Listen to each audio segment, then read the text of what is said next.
미국 미네소타주 미애나폴리스에는 베들레헴 침례교회라는 유명한 교회가 있습니다. 이 교회를 30년 넘게 섬기면서 목회해온 존 파이퍼 목사님이 어느 한 날은 인터뷰 기자에게 다음과 같은 질문을 받았습니다. 화면 보시면요, 목사님이 지난 목회를 통해 경험했던 기쁨과 도전은 무엇이었는지 말씀해 주십시오. 이에 대해 목사님이 이렇게 대답했습니다. 사도 요한이 요한 3서 1장에서 내가 내 자녀들이 진리 안에서 행한다 함을 듣는 것보다 더 기쁜 일이 없도다 말씀하셨는데, 이와 같이 교회가 하나님의 말씀으로 세워지는 것을 지켜보는 일은 엄청난 기쁨이었습니다. 성도들이 말씀을 이해할 뿐 아니라 하나님을 사랑하고 그리스도 안에서 기뻐하는 모습으로 성장해 나갔습니다. 특히 고난 가운데 있는 이들이 하나님 안에서 그것을 잘 감당하며 살아갈 때에 큰 보람을 느꼈습니다. 어려움 속에서 하나님의 주권을 인정하는 법을 가르치는 것은 제 사역의 중요한 부분이기도 했습니다. 삶의 다양한 어려움을 통과하는 성도들이 결국에는 선하게 모든 것을 이루어 가실 하나님의 주권적인 섭리를 기뻐하면서 주어진 고난을, 삶을 잘 감당해 나가는 모습을 볼 때에 목사님은 참 보람을 느꼈다 지금 수레하고 있습니다. 그런데 이렇게 파이퍼 목사님이 평생을 중점적으로 설교했던 하나님의 주권 사상, 이 교리는 오늘 본문 안에서도 거듭 강조되고 있는 것을 우리가 오늘 볼 수 있기를 원하는데요.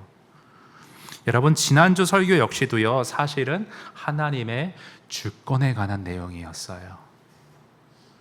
오늘 본문은요, 그것을 다시 한번 뒷받침해 주면서 한층 더 그 의미를 강화시켜 나가고 좀 더 내밀하게 나 개인에게, 성도들에게, 우리에게 내면화시키는 부분이라, 그런 구절이라 장이라 해석을 할 수가 있을 것 같습니다. 좀 잠깐 지난번 내용을 복습을 좀 하기 원하는데요. 지난주 요한계시록 9장에서는 5째 나팔 심판과 6번째 나팔 심판이 앞으로 어떻게 마지막 때에 전개될 것인지 그 내용이 나와 있었습니다. 그런데 이 5째, 6째 심판의 특성이 있었어요. 그건 뭐냐면 앞으로 펼쳐질 심판은 불특정 다수에게 모두에게 내려지는 것이 아니라 하나님을 등진, 하나님을 거스르는 불신자들에게만 임하는 그런 재앙이 될 것이다. 어떤 식으로 진행이 될 것이냐? 악한 사탄 영적인 존재들에 의해서 불신자들이 5달 동안 괴롭힘을 당하게 될 것이라 말씀했었어요. 그리고요, 제가 말하기를 이 5달은 문자 그대로의 5달이 아니라 하나님이 당신의 주권으로 정하시고 허용하신 일정한 기간, 우리에게는 비록 감추어져 있지만 하나님 그분에게는 명확한 감추어진 명확성으로 그 기간을 우리가 풀어내었었습니다. 계시록 9장은 그래요. 이런 식으로 하나님의 주권적인 통치와 계획을 나타내고 드러내는 숫자 기간들이 본문 곳곳에 이렇게 스며져 있었던 것을 우리가 기억해낼 수 있을 것입니다. 오늘 본문은 다시 말씀드리지만 이와 같은 하나님의 주권을 한층 더 강조하기 위해, 그래서 성도들에게, 저와 여러분에게 보다 확실한 위로를 건네주시기 위해서 일단은 오늘은 나팔 심판을 잠시 중단시켜요. 6번째 나팔 심판 얘기했으면 그 다음에는 7번째를 얘기해야 순서가 맞는데 잠깐 멈추고 딴 얘기를 합니다. 왜 그렇게 하느냐? 성도들에게 이 메시지를 확실하게 주고 싶기 때문이에요. 무슨 메시지냐 하면 하나님의 주권이라는 이 놀라운 진리를 머리만의 이론이 아닌 당신들의 내면 안에 이것을 확실히 소화시키십시오. 확실히 이 진리를 내 것으로 만들어서 쉽지 않은 현실이지만 이 진리 안에서 힘을 내어 살아가십시오. 이것을 분명하게 각인시키고자 하는 것이 오늘 요한계시록 10장이라 할 수가 있습니다. 자, 1절부터 오늘 하나하나 내용을 보면 제가 하는 말이 무슨 말인지 이해가 되실 거예요. 차근히 1절부터 한번 내용 살펴보도록 하겠습니다. 1절 다시 한번 다 같이 읽을까요? 시작. 내가 또 보니 힘센 다른 천사가 구름을 입고 하늘에서 내려오는데 그 머리 위에 무지개가 있고 그 얼굴은 해 같고 그 발은 불기둥 같으며. 지난번 악한 존재들과 다르게 이 천사의 이미지는 완전 좀 상반된 것을 볼 수가 있습니다. 그런데 1절 맨 앞에 내가 또 보니 천사는 천사인데 어떤 천사냐? 힘센 다른 천사라고 나와 있습니다. 계시록에 이 천사가, 힘센 천사가 처음 등장하는 게 아니에요. 우리 화면 보시면요, 5장 2절에도 먼저 등장을 했었습니다. 또 보면 힘센 천사가 두루마리와 관련하여 앞에서 등장을 먼저 했었습니다. 그런데 여기서 힘이 세다는 것은요, 여러분, 단순히 어떤 물리적인 힘이 그렇게 세다는 걸 의미하지 않아요. 그보다는요, 영적인 권위와 위엄이 크고 강하고 세다는 것을, 무게가 있다는 것을 표현하는 그런 것으로 우리가 볼 수가 있습니다. 이어지는 내용들이 그걸 증명해냅니다. 1절을 이어서 보겠습니다. 힘센 다른 천사가 구름을 입고, 여러분, 구름이 나오고요, 맨 끝에 1절 맨 끝에는 불기둥이 나와요. 구름기둥, 불기둥. 하나님의 위엄과 영적인 권위가 여기 드리워져 있습니다. 중간에 무지개는 뭡니까? 다시는 이 땅을 홍수로 심판하지 않겠다는 하나님의 약속의 표시.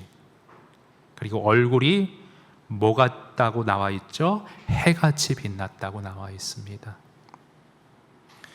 그래서 어떤 성경신학자는 여기서 천사를 예수 그리스도가 아닌가 이렇게까지 해석을 해요. 근데 저는 조금 다른데, 여러분, 옛날에 사극 같은 거 보면 황제 칙서를 전달하는 전령은 왕과 같은 어떤 위엄과 권위를 갖게 되어 있습니다. 그렇죠? 이 천사는 그리스도는 아니지만 그리스도와 방불하는 어떤 위엄과 권세를 가지고 자신의 메시지를 전하고 있는 것이라 그렇게 볼 수 있을 것 같아요. 여러분, 2절도 계속 같은 맥락입니다. 그 두루마리는 이따 뒤에 가서 자세히 살펴보기로 하고, 2절 중간부터 보세요. 그 오른발은 바다를 밟고요, 왼발은 땅을 밟고 있어요. 바다와 땅이 발 아래 있다. 무슨 말이에요? 모든 것에 대한 지배권을 상징하고 있습니다. 모든 만물을 지배하고 있어요. 3절도 봅니다. 사자가 부르짖는 것 같이 큰 소리로 천사가 외쳤대요. 여러분, 성경 호세아서 11장을 보시면, 화면 보실까요? 하나님께서도 예전에 사자처럼 큰 소리로 외쳤던 것을, 그러니까 지금 이 천사가 하나님과 같은 권위를 가지고 메시지를 전달하고 있는 것을 우리가 볼 수가 있습니다. 왜 이런 이미지들을 반복해서 자꾸 강조하느냐? 여러분, 9장에서 하나님의 주권을 강조했었죠. 3분의 1, 2만만, 5달, 이렇게 해가지고 하나님의 주권적인 시기, 통제 시기를 말하면서 주권이 강조됐는데, 그런 말들을 전하는 천사가 하나님과 같은 위엄과 권세가 있는 존재이다. 즉 무슨 말이에요? 천사가 전하는 하나님의 주권 사상은 하나님이 분명하게 너희에게 각인시키기 원하는 권위 있는 진리이고 메시지이다. 이것을 오늘 이런 이미지를 통해 그 당시 성도들에게, 우리에게 오늘 알려주고 계신 것입니다. 여기까지는 흐름이 좋은데 3절 뒷부분이 살짝 갸우뚱해요. 뒤에 보시면 천사가 그가 외칠 때에 7 우레, 천둥이죠. 우레, 7 천둥 소리가 나는데 천둥이 말을 했대요. 천둥을 의인화시키고 있습니다. 여러분, 이건 뭐냐면, 그러니까 천사가 어떤 권위 있는 메시지를 소리를 내어 말할 때 천둥과 같은 웅장함이 있었다는 걸 지금 말씀하고 싶은 것 같아요. 근데 특이한 건요, 이 웅장한 메시지를 천사가 말하기를 요한에게 기록하지 말라고, 너만 알고 있으라고 감추어 두라고 임봉하라고 말씀하신다는 게 상당히 의아스럽습니다. 여러분 4절 우리 같이 읽어볼까요? 4절 다 같이 시작. 일곱 우레가 말을 할 때에 내가 기록하려고 하다가 곧 들으니 하늘에서 소리가 나서 말하기를 일곱 우레가 말한 것을 임봉하고 기록하지 말라 하더라. 왜 이렇게 하는 걸까? 근데 사실은 낯선 건 아니에요. 구약 성경을 좀 자세히 읽어본 분들은 구약 다니엘에서도, 다니엘도 묵시문학인데 다니엘에게 영적인 존재가 계시를 보여주고 이것을 감추어두라고 말했던 부분이 있는 것이 이렇게 겹쳐서 생각이 나실 수 있을 것 같습니다. 화면에 다니엘 12장 갖고 왔는데요, 그가 이르되 다니엘아 갈지어다. 이 말은 마지막 때까지 너만 간수하고 봉해 놓으라 말씀하시죠. 그래서 이렇게 좀 풀이할 수 있어요. 이와 같은 어떤 묵시의 예언은 종종 마지막 때까지 봉인되는 경우가 있고요, 마지막 때에 가서야 하나님이 열어주실 거라 말씀하세요. 오늘 계시락 10장에서 일곱 우레가 말했던 내용도요, 적절한 때가 올 때까지 드러내지 않고 감추어 두겠다는 것입니다. 왜 하나님은 당신의 권위 있는 진리의 메시지를 봉해 놓는 것일까? QA 성경은 이렇게 대답합니다. 좀 싱거운데 확실히 알 수 없다는 거예요. 하지만 교훈하는 게 뭐냐? 이 사실은, 감추어 둔다는 사실은, 하나님이 우리에게 다 보여주지 않는다는 사실은, 우리가 인간이 미래에 관한 모든 것을 다 알 수 없는 한계가 있다는 것, 오직 하나님만이 주권자라는 사실을 교훈하고 가르쳐 준다는 것입니다. 여러분, 욥을 생각해 보십시오. 욥이 어느 날 갑자기 이유 없는 황당한 일과 고난을 겪었어요. 근데 욥은 그 당시에는 알 수 없었습니다. 하나님이 감추어 두신 내용이 뭡니까? 천상에서 사탄이 하나님께 제안했던 거, 하나님이 그 제안을 당신의 주권과 통제하에 어떻게 허용하셨던 거, 그런 내용을 욥은 다 그 당시에는 알 수 없었어요. 감추어져 있었어요. 그러나 하나님의 때에 알게 하셨죠. 욥이 뭐라고 마지막에 고백합니까? 이제는 내가 귀로만 하나님을 이론적으로 듣는 게 아니라 이 눈으로 직접 보고 경험하고 정말 하나님의 하나님 되심을 알게 되었다. 하나님은 웬일인지 처음부터가 아니라 욥의 경험을 통해 그것을 깨우쳐 주려고 일단 그렇게 세세히 말하지는 않고, 천상의 사탄의 존재 제안했던 거 이런 걸 다 이해할 수 없으니까 일일이 설명하지 않았던 것, 우리가 구약 성경에서 볼 수가 있습니다. 그래서 성경의 이런 내용들을 좀 종합해서 주석이 정리해 놓았는데요, 화면 보시면 하나님의 어떤 진리는 너무나 놀랍고 우리의 생각으로 다 헤아릴 수가 없다. 우리가 어린 자녀들에게 다 이해시키지 못하는 부분들이 분명히 있죠. 그러므로 하나님께서는 그것에 대해 말씀하지 않고 임봉하고 그분의 백성이 나중에 가서야, 하늘에 이르러서야 그 진상을 알게 될 때까지 놔두시는 경우들이 있다는 것입니다. 여러분, 임봉한다라는 이 의미에 대해서는 이 정도로 좀 우리가 이해를 하고요, 5절로 좀 넘어가겠습니다. 5절, 6절, 7절인데요 우리 교독하겠습니다. 5절 여러분이 먼저 읽어주십시오. 시작. 내가 본 바 바다와 땅을 밟고 서 있는 천사가 하늘을 향하여 오른손을 들고, 지금 천사가 무슨 맹세를 하려는 것 같아요. 세세토록 살아계시니 곧 하늘과 그 가운데 있는 물건이며 땅과 그 가운데 있는 물건이며 바다와 그 가운데 있는 물건을 창조하신 이를 가리켜 맹세하여 이르되, 그 다음이 중요한데요, 지체하지 않는데요, 감춰놨는데, 봉해놨는데 영원히 봉해놓지는 않고 지체하지 않고 하나님의 때에 곧 이루겠다라는 암시를 주고 있습니다. 자, 7절 같이 읽습니다. 시작. 일곱째 천사가 소리내는 날 그의 나팔을 불려고 할 때에 하나님이 그의 종 선지자들에게 전하신 복음과 같이 하나님의 그 비밀이 이루어지리라 하더라. 7절을 자세히 보시면 두 가지 힌트가 들어 있습니다. 일곱째 천사가 일곱째 나팔을 부는 날 봉에 있던 비밀이 풀리게 된다라고 말씀하고 있고요, 이 내용은 전에 하나님의 종 선지자들에게 어느 정도 윤곽을 복음과 같이 나타냈다, 이렇게 좀 우리에게 알려주고 있습니다. 자, 그러면 일곱째 천사가 나팔을 불 때 이 비밀이 풀어진다고 했는데, 계시록의 일곱째 나팔이 풀어지는 장면을 우리가 좀 찾아가 볼 수 있겠죠. 한 장만 넘기시면 되는데 11장 15절 보십시오. 일곱째 나팔이 이제 막 불리고 어떤 일이 일어납니다. 보세요. 일곱째 천사가 나팔을 불매 하늘에 큰 음성들이 나서 이르되 어떠한 일들이 있는가? 세상 나라가 우리 주와 그의 그리스도의 나라가 되어서 그가 세세토록 왕노릇하는 일이 펼쳐질 거라 말씀하고 있습니다. 굉장히 웅장한 광경인데 정확하게 어떤 현상이 구체적으로 어떻게 실현될지는 윤곽만 알 수 있을 뿐이에요. 어쨌건 하나님이 하나님의 때에 놀라운 일을, 비밀을 이루신다는 것을 지금 말씀하고 있습니다. 근데 이것은 하나님의 종 선지자들, 바울과 같은 사도들에게도 어느 정도 윤곽으로 보여주셨던 내용이에요. 우리 화면에서 에베소서 1장 말씀 보겠습니다. 9절을 여러분 먼저 읽어주세요. 시작. 그 뜻의 비밀을 우리에게 알리신 것이요 그의 기뻐하심을 따라 그리스도 안에서 때가 찬 경륜을 위하여 예정하신 것이니. 아까 계시록에는 세세토록 모든 게 하나 되어 왕노릇하겠다 말했는데 지금 비슷한 말씀이 나옵니다. 10절 보세요. 하늘에 있는 것이나 땅에 있는 것이 다 그리스도 안에서 통일되게 하려 하심이라.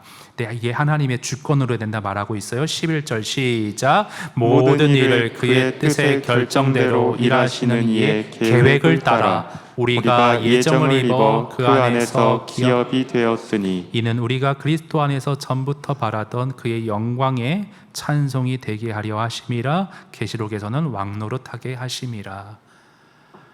조금 표현이 다르지만 하나님의 비밀이 풀어지고 이루어질 엄청난 일들과 광경과 웅장함과 영광이 이 구절 안에 들어있는 것을 볼 수가 있습니다. 여러분, 중요한 건 이거예요. 그 당시 계시록의 성도들의 입장으로 돌아가 보세요. 하루가 멀다 하고 핍박이 끊이질 않습니다. 내일 일이 너무나 걱정이 됩니다. 근데 말씀하시는 거예요. 하나님이 주권적으로 모든 것을 통치하고 계시고 지금 너희들은 다 모르겠지만 감추어져 있지만 엄청난 반전과 일들과 결과들이 이루어질 거야. 그 말씀을 해주고 계신 거예요. 근데 오늘 본문에서 여러분, 저와 여러분이 가장 주목해 보아야 할 핵심 메시지는 사실 8절 이하에 나와 있습니다. 여러분, 8절을 보십시오. 하늘에서 나서 내게 들리던 음성이 요한에게 아주 이제 핵심적인 걸 말하는 거예요.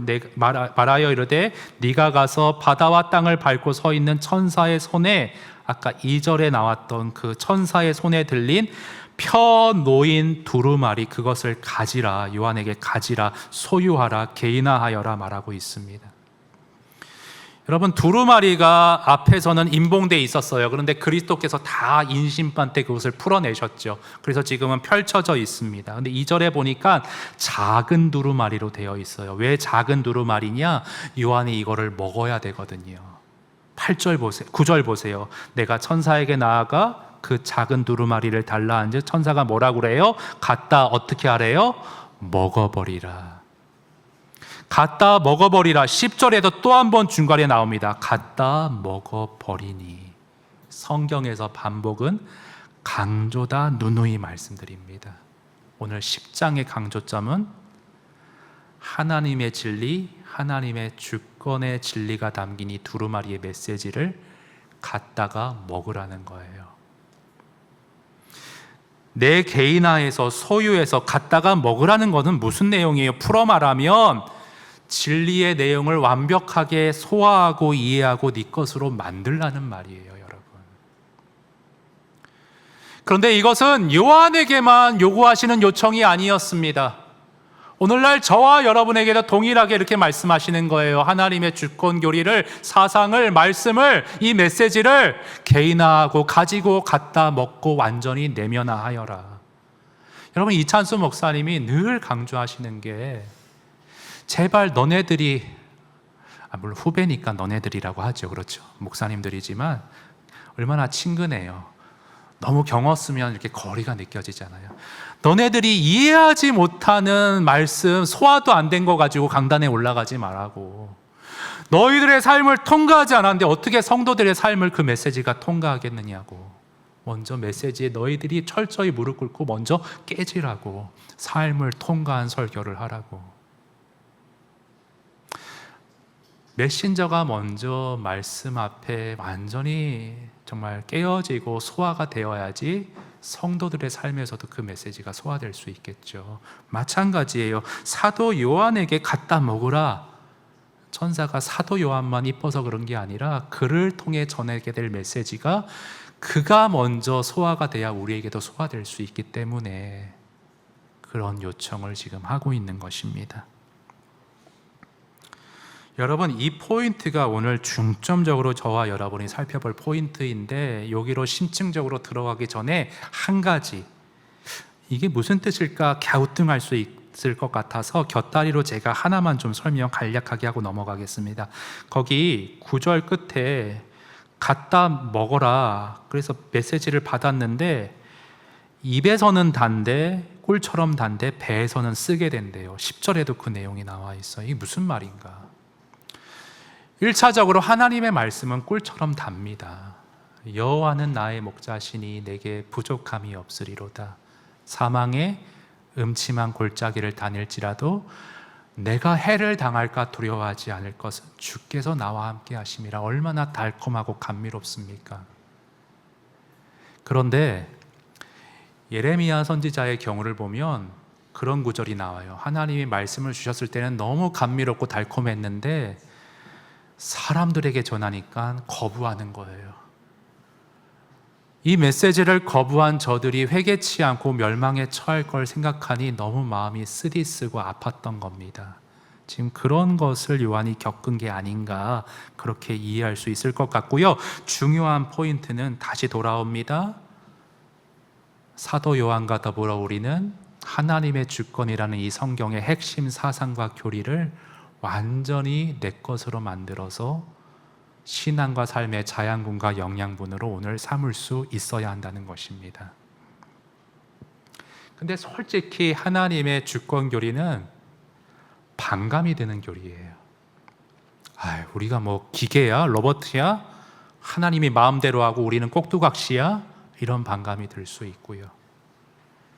또 두 번째, 반사적으로 이게 거부감이 드는 이유가 뭐냐 하면, 여러분, 우리는요 결국은 나 자신이 판단하고 내가 선택하고 내가 치열하게 사고해서 살아가야만 돼요. 왜? 주변에 멘토라고 하는 사람들도 결국은 사람이에요. 100% 그가 옳고 100% 그가 항상 현명할 수는 없는 법입니다. 정말 사람을 전적으로 신봉하고 신뢰했을 때 얼마나 허망한 결과를 맞이할 수 있는지 한 소설에서 저는 그것을 봤는데요. 소설은 물론 허구입니다. 그러나 어느 작가의 말과 같이 허구를 통해 작가들은 삶의 진실을 말하려고 애쓰고 있어요. 그래서 우리는 문학에서도 많은 걸 배울 수 있습니다.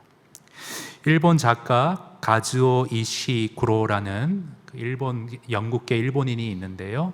남아있는 나날이라는 소설이 있어요. 영화로도 제작이 되었던 것으로 알고 있습니다. 옛날 영국에 어떤 정말 큰 부와 명성과 지위를 가진 어떤 달링턴 견이라는 사람이 있었고, 그 저택에 여러 일을 도맡아 하는 집사와 총무와 하인들이 있었습니다. 그런데 이 총괄하는 집사가 너무 이 주인을 신봉하는 거예요. 그도 그럴 수밖에 없는 게 참 선한 사람이었습니다. 주인이 참 너그러웠어요. 덕이 있었어요. 그래서 인격적으로 존경을 하고 있었습니다. 근데 그 당시 이렇게 좀 독일과 유태인 이런 어떤 여러 가지 혼란한 시기 가운데 있었는데, 집에 유태인 하녀 2명이 있었어요. 일을 너무나 잘하고 있었는데 이 달링턴 경이 참 선한 사람이긴 한데 줏대가 없었습니다. 팔랑귀였어요.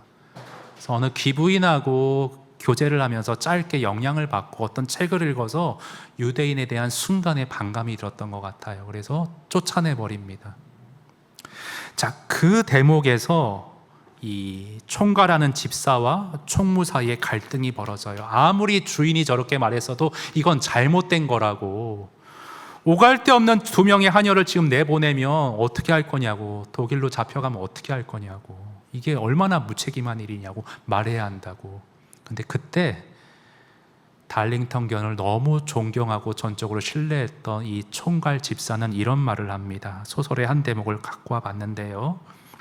자, 그 유태인 하녀를 쫓아내는 문제에 관해서 총무의 이름이 켄턴이어서, 켄턴 양, 당신은 그처럼 차원 높고 중대한 문제를 당신이 그렇게 가볍게 판단해 버릴 위치에 있지 않다고 내가 지적해 주고 싶습니다. 오늘날 세상이 대단히 복잡하고 불완전한 것은 사실입니다. 당신이나 나의 위치는 이해하지 못할 일들이 수두룩합니다. 유대 민족의 본질 같은 것도 그중 하나이고요.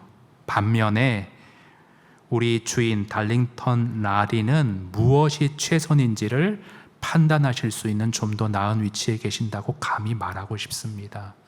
굉장히 충성스럽죠. 근데 몇 페이지 안 넘겨보면 얼마나 황당한 일이 일어나냐면, 팔랑귀라고 그랬잖아요. 그 영향을 받았던 여자 귀부인하고 관계가 끊어지고 틀어지니까 정신이 번쩍 나서 그 하녀들 지금 어디 있는지 찾아볼 수 있냐고 이렇게 말을 합니다. 그러니까 사람의 판단을 전적으로 의지하고 신뢰하는 건 굉장히 위험한 일이에요. 그러나 여러분, 하나님은 사람과 같지 않습니다. 우리가 일상에서 누군가를 전적으로 의지할 수 없다라는 불안감을 갖고 있기에 하나님조차도 왜 이런 일을 허락하시는 거지? 왜 이해할 수 없는 이런 상황들이 펼쳐지는 거지? 정말 그분이 주권자가 맞아, 이렇게 반감이 드실 수 있는 거 이해하는데요, 하나님은 사람과 같지 않습니다. 우리 이사야서 46장 말씀 같이 한번 읽어보겠습니다. 시작. 너희는 옛적 일을 기억하라. 나는 하나님이라. 나 외에 다른 이가 없느니라. 나는 하나님이라. 나 같은 이가 없느니라. 내가 시초부터 종말을 알리며 아직 이루지 아니한 일을 옛적부터 보이고 이르기를 나의 뜻이 설 것이니 내가 나의 모든 기뻐하는 것을 이루리라 하였노라. 하나님은 당신이 기뻐하시고 선하신 계획을 반드시 오류 없이 이루실 분이시라는 것 여러분 잊지 마시기를 바랍니다. 그러면 하나님의 주권 교리를 내가 온전히 받아들이기에 한 가지 장애물은 거쳐졌어요. 그러면 이제 이 교리를 어떻게 내가 소화하고 내 자양분으로, 신앙의 영양분으로 삼을 수 있는가 살펴보기 이전에 유진 피터슨이라는 유명한 영성가가 오늘 계시록의 이 구절을 따가지고 이 책을 먹으라라는 책을 한 권 지었습니다. 여러분, 그 책의 내용 잠깐 보기 원하는데요, 이 책을 먹으라라는 은유는 성령이 성경을 통해 우리 안에 그리스도를 형성하게 하시려면 무엇이 필요한지 주의를 집중시키기 위해 내가 선택한 은유적인 제목이다. 그 다음이 중요해요, 여러분. 우리는 무엇인가를 더 아는 것에 관심이 있는 것이 아니라 언제나 뭐에 관심이 있어야 되느냐? 더 나은 존재가 되는 것에 관심이 있어야 한다. 여러분, 사람이 왜 많이 깨닫고 그렇게 말씀을 듣는데 나아지지 않는가? 하나님의 주권 주구장창 들어왔는데 왜 내 삶에 영향을 못 끼치는가? 아는 것으로 끝내서 그런 경향들이 많습니다. 여러분, 사람에 따라서요, 지적인 호기심이 유독 왕성한 사람들이 있어요. 어느 영화 평론가 그 집을 보니까 책이 2만 권이 있었습니다. 근데 중요한 건 뭐예요? 그렇게 아는 만큼 내가 더 나은 존재가 되었느냐 하는 것이에요. 여러분, 이것을 놓치면요, 하나님의 주권 교리뿐 아니라 모든 진리에 관해서 내가 아는 만큼 정말 더 나아지고 있는가, 이 점검사항이 없으면 우리는 알면 알수록 바리새인 되기가 쉽습니다. 오늘 그 장애물을 좀 걷어내고 이 하나님의 주권 교리부터 정말 곱씹고 내 것으로 만들기를 원해요. 그럼 마지막으로 정말 이 주권 교리를 어떻게 내 삶으로 끌고 올 수 있느냐, 하나님의 주권을 외쳤던 존 파이퍼 목사님의 대표적인 저서 하나님을 기뻐하라의 한 대목을 제가 좀 한 가지 방법으로 제시하고자 합니다. 먼저 좀 글을 보겠습니다. 하나님은 영원부터 계획하신 모든 사건을 통해 조금도 실수 없이 장엄한 구속사의 모자이크를 완성하신다. 이 모자이크 조각이 밝은 것도 있을 것이고 어두운 것도 있을 것인데, 이 모자이크 전체 작품을 생각할 때 하나님의 가슴은 언제나 기쁨으로 충만해진다. 잠깐 글 띄워주시고요. 설명이 좀 필요할 것 같아요. 여러분, 구속사가 뭔가요? 구속사, 하나님의 구원 목적이 이루어지는 역사지요. 하나님은 아까 에베소서 말씀 계시록 11장에서 봤던 이 인류에 대한 장엄한 구속의 엄청난 비밀과 계획을 마음에 품고 계세요. 그리고 여러분 각 개인의 삶에도 놀라운 계획과 선하신 비전을 갖고 계세요. 그런데 여러분, 모자이크에 비유했잖아요. 단번에 이루어지는 게 아니라 순차적으로 모자이크 하나씩 이제 붙여가죠. 점점 좀 윤곽이 드러나고 완성돼 가요. 그런데 그 모자이크 붙일 때요, 언제나 밝은 조각만 있는 게 아니라 어두운 색깔도 있어요. 그렇죠? 근데 우리 삶에 음습하고 우울한 조각을 붙여낼 때는 우리는 낙담돼요. 왜 이러한 일이 있는가? 이게 영원할 것 같아요. 그러나 곧 이어서 하나님은 밝은 조각을 또다시 붙여 나가십니다.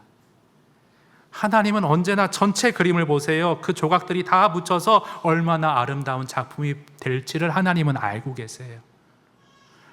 욥의 마지막을 알고 계셨어요. 괴로운 거 볼 때 하나님도 마음 아팠겠죠. 그러나 결국은 욥이 나를 더 가까이 정말 하나님의 하나님 되심을 경외하는 자가 되겠구나.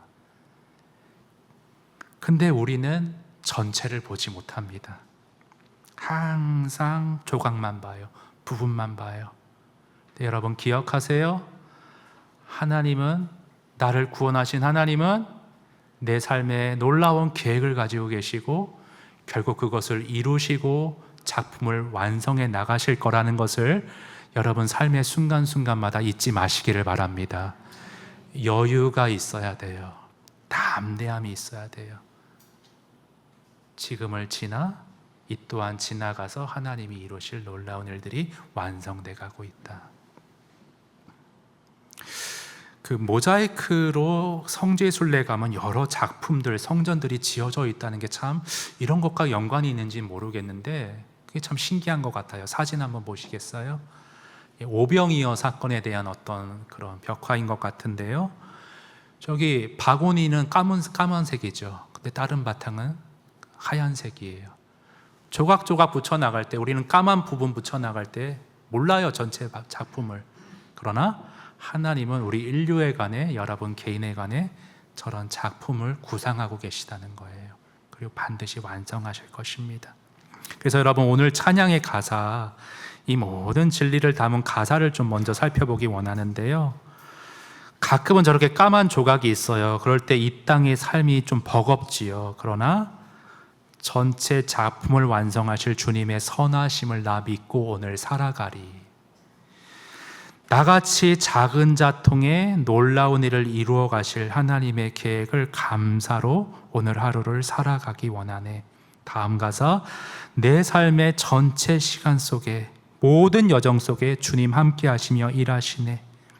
나는 오늘 다 헤아릴 수 없지만 깊고 크신 주의 주권적인 영광을 항상 바라보며 믿으며 그 위대하신 일을 소망하며 오늘 살아가리. 그래서 나는 주님의 주권에 속한 자, 오늘 하루 주의 나라 위에 어려운 가운데서도 눌리지 않고 전심으로 살아가리. 여러분, 이 찬양의 고백이 저와 여러분의 인생 여정에 찬양 될 수 있기를 원합니다. 하나님의 주권, 여러분 거부감 들지 있게 있다면 오늘 걷어내시고요. 여러분 삶에 지금 어두운 조각의 모자이크가 붙여나가는 과정이라면 낙담하지 마시고요. 우리 인류의 여러분 삶에 엄청난 장엄한 일을 이루실 하나님을 기대하면서, 소망하면서 오늘을 기쁘게 살아가실 수 있는 믿음의 사람들 다 되실 수 있기를 주님의 이름으로 축원드립니다. 우리 함께 이 믿음 가운데 찬양하도록 하겠습니다.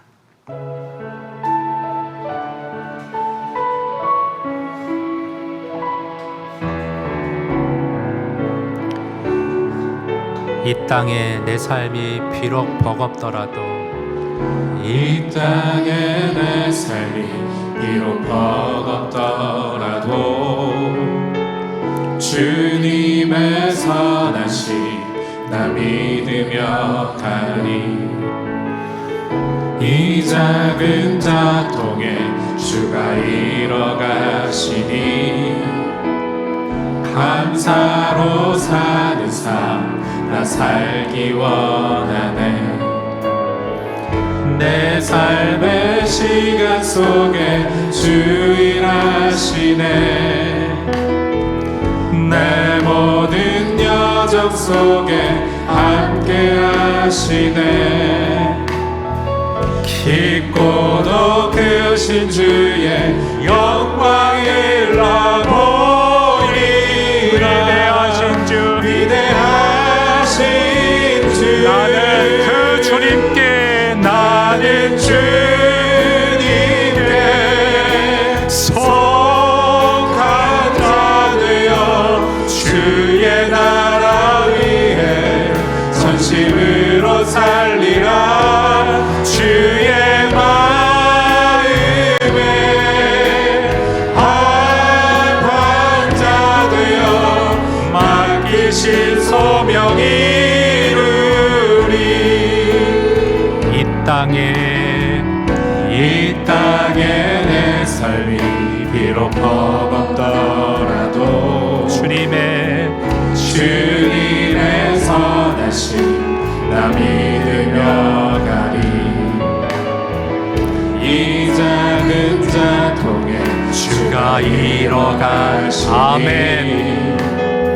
감사로 사는 삶 나 살기 원해. 내 삶의 모든 시간, 내 삶의 시간 속에 주 일하시네. 내 모든 여정, 내 모든 여정 속에 함께 하시네. 깊고도 크신 깊고도 크신 주의 영광을 나보리.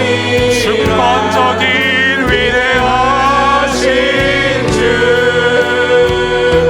나는 주님께 속한 자 되어 주의 나라 위해 전심으로 살리라. 주의 마음에 합한 자 되어 맡기신 소명이. 나는 주님께 속한 자, 나는 주님께 속한 자 되어 주의 나라 전심으로 살리라. 주의 마음에 합한 자 되어 맡기신 소명이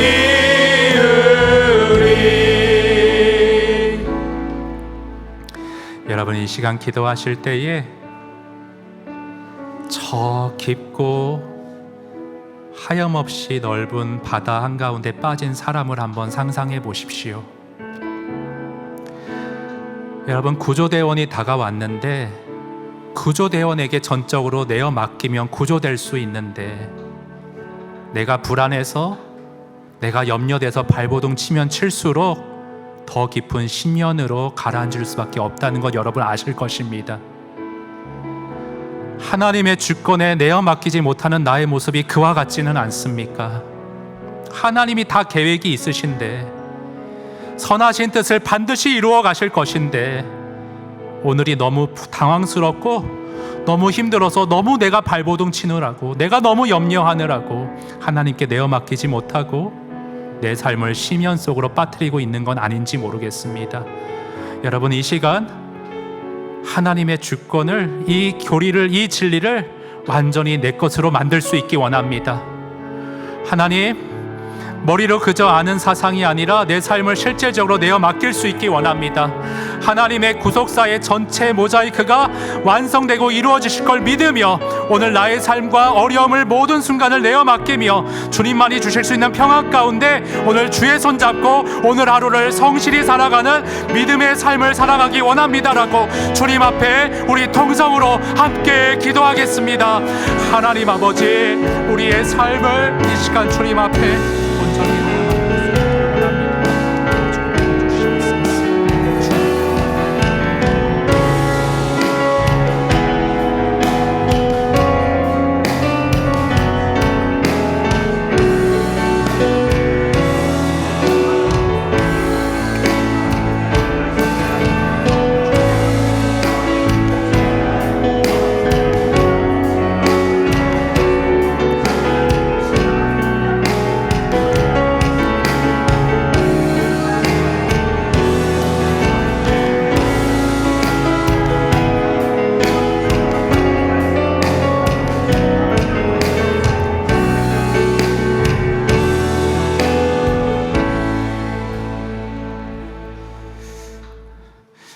이 시간 한 가지 더 이어서 좀 기도하기 원하는데요. 여러분, 제가 어느 성도님과 대화하다가 간증을 접한 적이 있습니다. 자신이 하나님께 가까이 나가지 못하니까 하나님이 강권적으로 어떤 사고를 통해서도 어떤 큰 사건을 통해서 나에게 충격을 주므로 결국은 나를 붙잡는 것을 간증한다라고요. 하나님 그런 분입니다. 우리 삶에 멀리 떨어져 계신 분이 아니라 내 삶의 모든 여정 속에서 일하시는 하나님이십니다. 여러분, 남편이 바뀌지 않아 속상합니까? 그 기간을 통하여 나를 먼저 변화시키려는 하나님의 계획이 있을 줄도 모르겠습니다. 나는 다 헤아릴 수 없지만 하나님의 깊고도 넓은 선하신 계획, 그 속에 내가 있음을 다시 한번 인정하면서 여러분, 추상적인 기도가 아니라 지금 여러분이 고민하고 있는 것, 괴로워하고 있는 것 주님 앞에 세밀한 음성으로 아뢰이며 내어 맡기며 오늘 자유함을 얻는, 세상이 줄 수 없는 평화를 얻는 이 시간이 될 수 있기를 원합니다. 나의 모든 상황을 주님 앞에 솔직하게 내어놓으며 우리 다시 한번 주님의 주권과 선하심을 믿고 붙잡고 함께 기도하도록 하겠습니다. 하나님 아버지, 이 시간 우리 성도들과 기도의 보좌로 나아갑니다. 오 하나님, 저들 성도들의 여러 가지 상황들과 고민들과 어려움들이 있습니다. 제가 다 해결해 주지 못합니다. 그러나 하나님이 하실 수 있습니다. 오 하나님, 터치하여 주시옵소서. 저들의 삶을 간섭하여 주시옵소서. 저들의 삶에 주권적으로 행하여 주시옵소서. 하나님 아버지,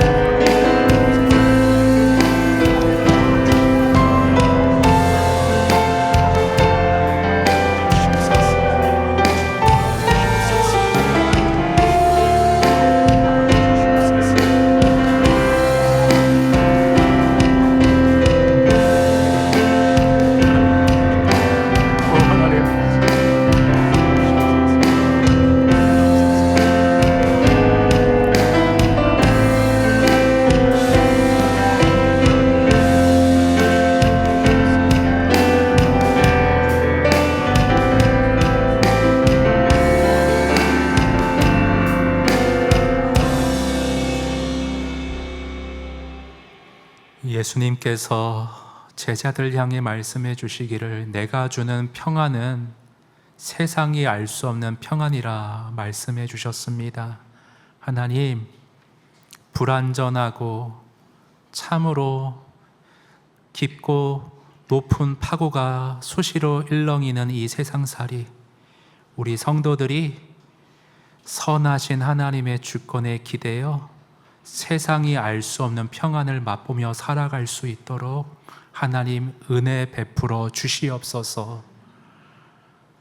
존 파이퍼 목사가 성도들이 하나님의 주권 안에서 고난을 극복하고 감당하며 성장하고 평안한 것을 볼 때 기뻐한다, 보람이 있다 말했는데, 주님, 우리 송도 소리교회에 하나님을 전적으로 신뢰하고 내 삶에 하나님의 웅장한 계획과 선함이 이루어진다는 사실을 바라봄으로 세상의 모든 고난 승리하는 성도들이 여기저기서 믿음으로 일어날 수 있도록 주님 역사하여 주시옵소서.